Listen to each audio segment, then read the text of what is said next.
They weren't saying you're going to get rich quick. They weren't saying you're going to make a fortune. They, this is easy, and if you just follow our way, you'll make millions.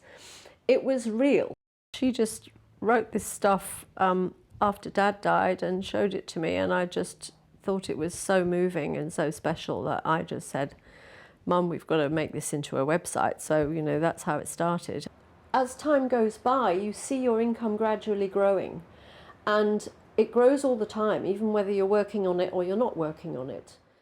Leslie Postle, one half of the mother and daughter team who manage two completely different online businesses. They are our Solo Build It mentors as we visit them at their home in a small country town in New South Wales, Australia. Hello, I'm Paul Buckingham, roving ambassador for Solo Build It, SBI. So what is it that these two online businesses have in common? The answer is commitment, passion, and Solo Build It. One is about Art Deco, and the other one is a site that I build with my mother, which helps people cope with grief. This is my office and where I do my work, but I don't often actually sit in this chair because my chronic illness doesn't allow me to get comfortable easily. So often I'll sit on my sofa, or I'll go to my recliner in the living room.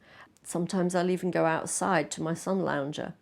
This is my story and why I love Solo Build It. Well, I think my site is much more educational than most Art Deco sites, because most of them are online stores or just places that you go to buy stuff. So there isn't an awful lot of actual information about Art Deco, the history of the jewellery and how did the style come about, and the art and the artists and the designers, all this kind of thing. So it's more of an educational site than just like a store. An online business with SBI, Solo Build It, gives you the opportunity to build relationships with like-minded people from all over the world. Leslie's online business, Decalish.com, attracts between 8,000 and 10,000 page views a month, people who are learning about Art Deco as well as having the opportunity to buy her products. I asked Leslie whether she ever has the opportunity to meet her visitors in person. Yes, absolutely. A couple of years ago, Mum and I went to Napier in New Zealand, which is a complete Art Deco town. And they have a massive festival every year where people dress like this. And they party in the streets, and they have big band concerts, and they have parades of vintage cars, and everyone is dressed up in the entire town. So it's a really great place to visit and take loads of photographs and meet lots of like-minded people. Most people with my condition, which I later discovered was fibromyalgia, don't manage to carry on working at all. So having that goal to build a website and create an online business was absolutely essential, really, to every facet of my health. I mean, it's given me the flexibility that I needed to take time off when I needed to, but I've been able to work hard when I felt well enough to work hard, and I've been able to catch up with extra work in evenings and weekends and when I feel like it. And it makes a massive difference to be able to work when you feel like it, and to be able to do it because you love it, and choose what you want to do each day. What impact has it had for you financially in your confidence moving forward as well? It's given me a lot of confidence, because as time goes by, you see your income gradually growing, and it grows all the time, even whether you're working on it or you're not working on it.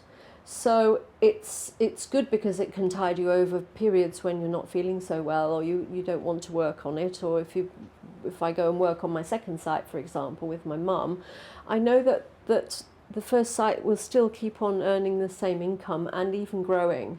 And as years go by, it has grown and grown, and it's nice to be able to look forward to retirement and know that those sites will be there, and will be a really useful addition to our retirement income, and also allow us to travel, which is something we're looking forward to doing.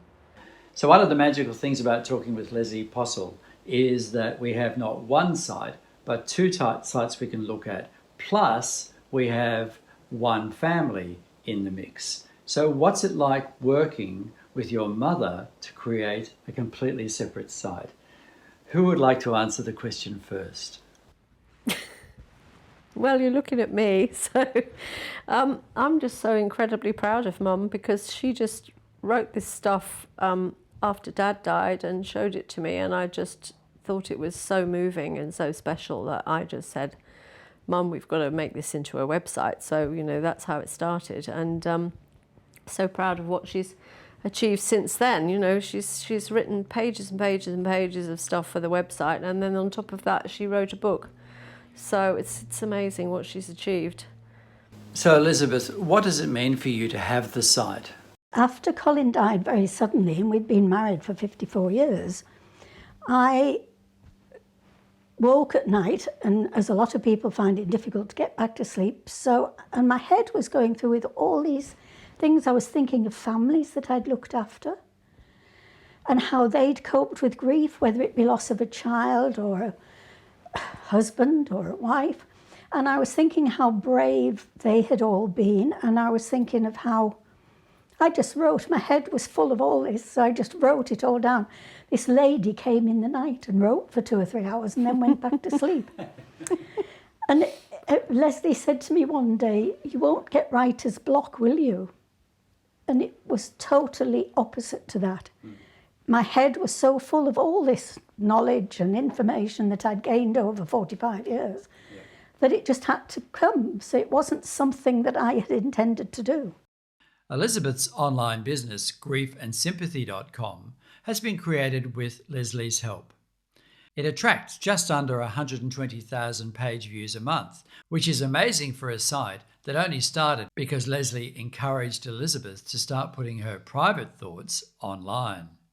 If you are not familiar with Solo Build It's unique action guide and business building process, basically what you would do is normally research the subject and the relevant search terms, called keywords, before writing the content.